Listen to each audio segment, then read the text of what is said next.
Hello, greetings. This is Gilles Mancier. I wanted to come and say hello, to offer guidance. I'm going to speak about certain aspect of spiritual ideas, transcendental philosophy. I'm going to show after the painting behind me. I'm going to pull out 4 cards from the Akash to see what maybe the highest wisdom for us today is lessons and good deeds. So it's about we have learned our lessons, and now it's about understanding that each good deed has power and value, and so it is about staying focused, aligned with that. What we need to understand is persecution and inquisition. It's about being free from all those shadow aspects, those phantomatic fears and persecution, and to allow ourselves to move into the freedom of who we are. And for that we need to find the arts. For the arts is understanding the arts. Through the arts we can find freedom. Through the arts we are present in the presence. We are creative. We can let go of all those things to be in the presence. So it's always the appreciation of the arts, receiving the arts, or creating the arts. It is a whole same process, different process, but same usefulness. What we need to do is the vessels. It's about traveling, exploring new grounds, allowing ourselves to be free to explore. And the general message is to free ourselves from imprisonment and slavery. It's about being free from bondage, free from it is about discovering this freedom. There is nothing more, for we are bounded to a road, but to a mountain here on the earth. We are a flame, and we're bounded to this earth, to this physical life. But we want to know we are forever free from the road. We are eternal light, eternal beings of light, and so. And how do we do it? So the message, once we go beyond this, is we are free. We free ourselves. We find the mother. We find Mother Earth. Find the mother of the universe. For me, my mother was extremely powerful and instrumental in my spiritual awakening. And so we have to, even though she's not here anymore, it is easy for me to tune in to her frequency and receive guidance. For now, she lives on ships and she's whoever she's doing. But I send her greetings. For the card of the day today from the Archangel, it says, "You are not obligated to overcome all challenges by yourself. It is fine to ask the angels and the spirit to assist you. Then there comes a point in time where you have to stop asking and take the hands and do it yourself. But until then, there is all kinds of invisible guidance, assistance that is available. It says help is right there at hand reach. Negative thoughts do not make things go forward. So it's about really staying positive, staying focused, staying. Right now, it is important to understand that there is this new moon in Virgo. So the Sun, Mercury, and the Moon are in Virgo, but it's opposing Venus. So maybe some illusion may be coming into the picture. So it is important to try to use this time for detox, for relaxation, for regeneration, for purification. Also to be very creative. It's a creative time. We're moving towards the equinox and the 11-11 star gate, which is one of the most powerful gates. I'm looking forward to this one today this year. It is important to pay attention to the first intention always. To whatever comes in your mind first, if it's positive, do not doubt that this is because then we move away from first intention, first thought. Also to understand, if possible, to understand the intelligence within our life, to see the process, to be part of the understanding, and pay attention to details. Also, details can be very important. Right now, there is a sextile between Jupiter, the new moon, and Pluto. So that will allow us to utilize, to think about different ways, to try different, to change something, to do something new. And new is always good. For we ask for the change, but then we are afraid of the unknown. So it is very paradoxal.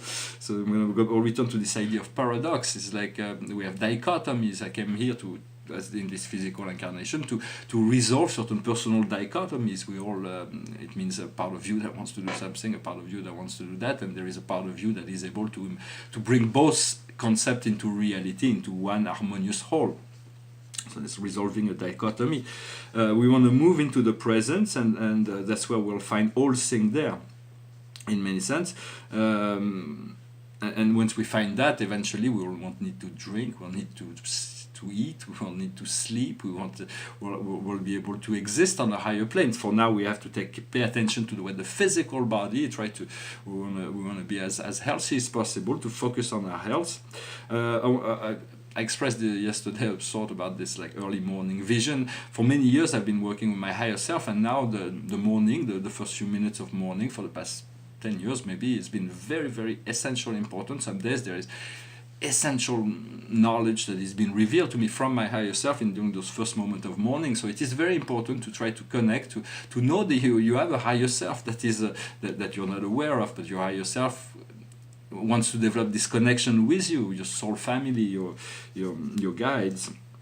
And so understand that when we're happy, God is happy with us. But when we're not happy, God is not necessarily unhappy, but is sad for us, or is patiently waiting for us to return to this. Once we find that connection, there is no place for anything else but love and joy and celebration and satisfaction and all everything is within that connection. In many sense, when we try to create to manifest from intention, it is a powerful force understanding that we have. We want to create a vision. We can place it in our third eye or whatever, and then we can project it forward before us. But in many sense, when we have a vision, sometimes we have this vision and it feels so good, and then the vision goes and we find ourselves back into where we were.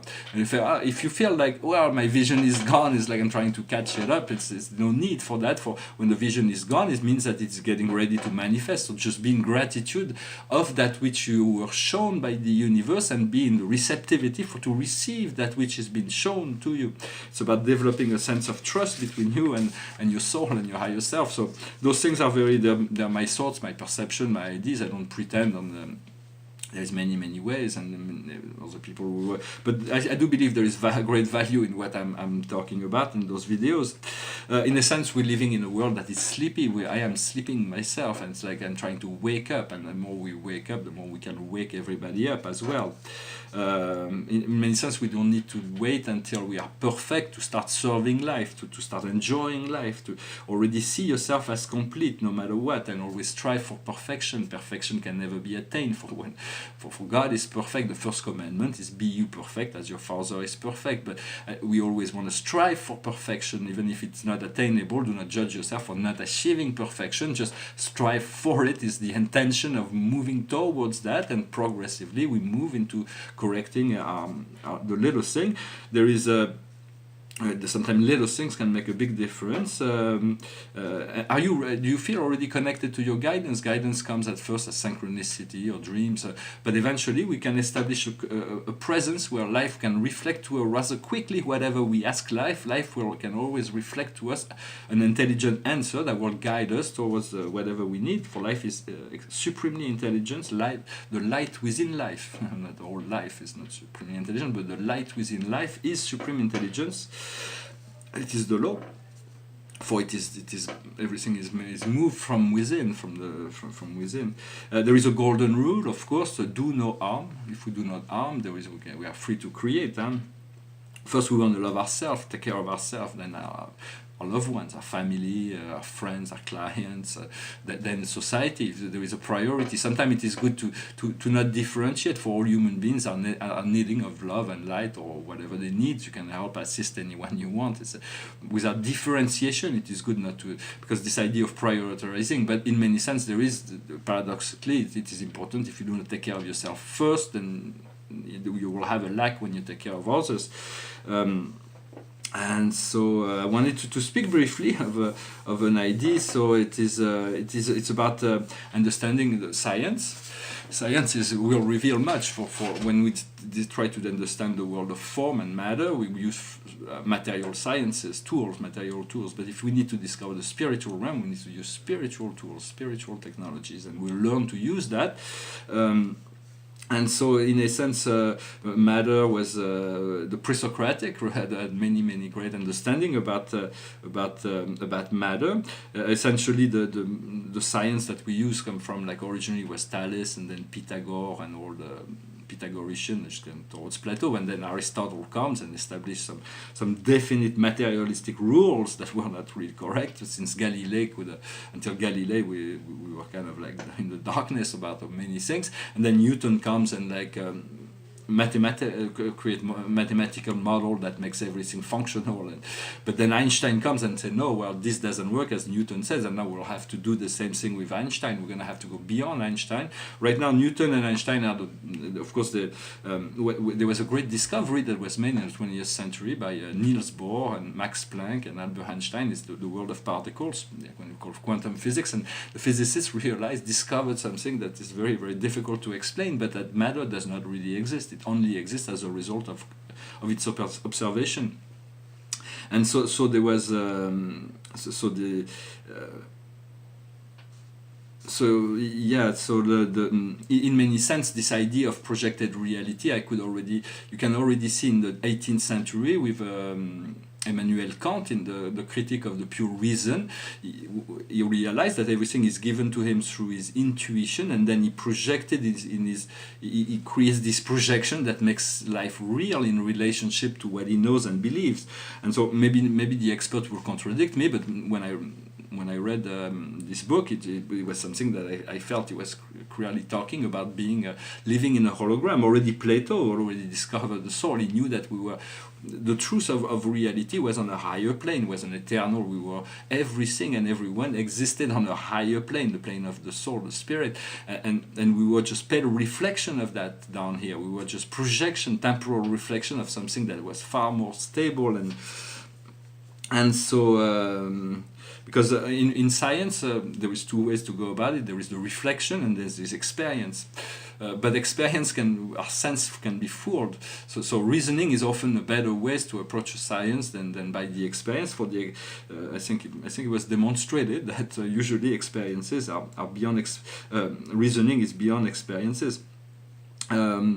In essence, I'm very interested in this quantum state, quantum reality, this blank screen where anything can be thought and possible. For scientists, I've imagined many models. It doesn't mean that the thing is the universe allows even illusions to be true for a time. This is how otherwise a relative reality could not exist. But in many sense, we one level when we discover a new level, scientific level, a new law, a new understanding, it usually makes everything that was learned previously kind of new, because something new comes and replaces it. It is not about building on something that's, although we do build on knowledge built upon itself. We invented this idea of atoms the world of particles. The atom is a world was Democritus who invented was sort of that idea. But in many sense, the atom means undividable, and the particle that is indivisible, there's only one particle, is called ultimatons. It's a particle that we do not know. We need 100 ultimatons to make up the matter of an electron. For most of what the world is made of electrons. That vibrates at different frequency, and there is photons, which are both particles or waves. Although electrons can also have that property, they are more distinctly defined than photons. And I've been shown 3 atoms, and I know the nature of atoms. I went back to my observation of the spirit when I receive spiritual vision. I do not doubt it. I receive it as a higher understanding. Of course, not all is revealed, but I saw that there was only one proton at the center of the electrons. If there was more than one proton, it would be a molecule. So which is not the model we are following now. There is a particle that is quite interesting. It's called the mesotron. It is a particle that's part of the atom, part of the fabric. Those things are they're divine. When you see them with your spirit eyes, you see that they're divine. If scientists would see how beautiful, how incredible they are, they would stop immediately those particle accelerators. We do not want to treat nature like that. With violence is not the way to go about it. But in any event, there is this particle called the ultimatons. There is the proton, and then there are three different circuits of electrons. The inner circuit is all going almost at the speed of light, so it is very difficult to differentiate but on small atoms it's easy to see. And so the maximum the electrons that can be stably organized around one proton is 100 electrons. A proton is 2,000 times the mass of an electron, and so it keeps to this gravity. This is revealed in your Urantia book, and this mesotron is the particle that keeps the whole process going. It's revealed in your Urantia book. I've never experienced it, I don't know, but I'm very curious to find out more about that. In many sense, yeah, there was a philosopher that came to me, and I thought that was interesting. It was called Parmenides. It's an old philosopher, but I was told that I influenced him. So it was kind of interesting to realize that from a quantum state, from a higher plane, you can have an influence on the past. Or everything is not as fixed as it would seem. Even in the about this idea of matter, is that taught the master of wisdom, it is told, is revealed to him that matter has form only to his eyes. Everything has form only for us, because does not, the truth of the reality does not have form. For there is in the infinity, everything is one and undifferentiated. Right now we move from linear time consciousness to interdimensional. This is really to move into those dimensions, so we can integrate those some other parts. Eventually those parts will be solidly anchored, and we'll be able to have bodies in all those dimensions. Will become multi-dimensional, will exist in many dimensions consciously into as one, and eventually we might become omnidimensional, which is universal presence. Our light body is made to become galactic, universal presence, so our consciousness will be everywhere, at which point we'll merge towards source, towards the infinity, where all things are becoming one. For that is just a vision I thought I'd come and share with you today. I hope you find this message interesting. I'm gonna try to organize some of those thoughts into my next book.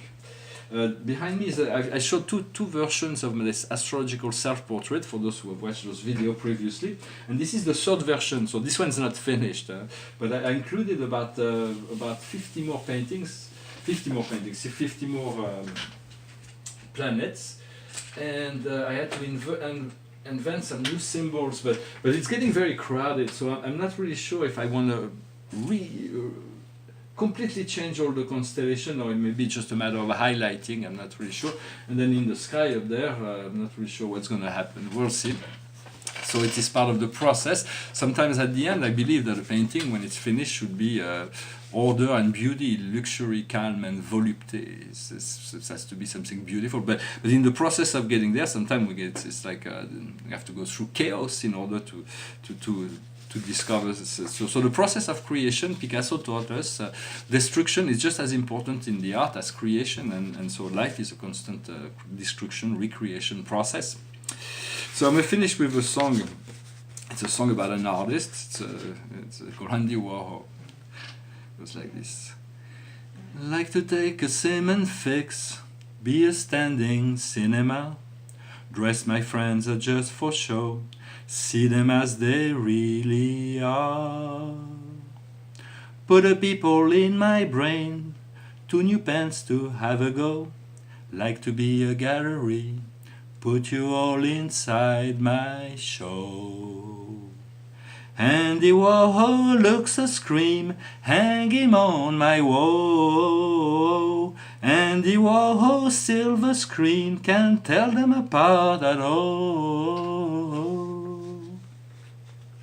Andy walking, Andy tired, Andy take a little snooze, tie him up when he's fast asleep, send him on a pleasant cruise. When he wakes up on the sea, be sure he thinks of me and you, to think about paint and to think about glue, what a jolly bore anything to do.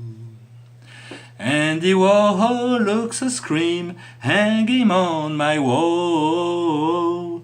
Andy Warhol silver screen, can't tell them apart at all. Well, I wish you a wonderful day. Thank you for everything, and I'll talk to you soon. Namaste.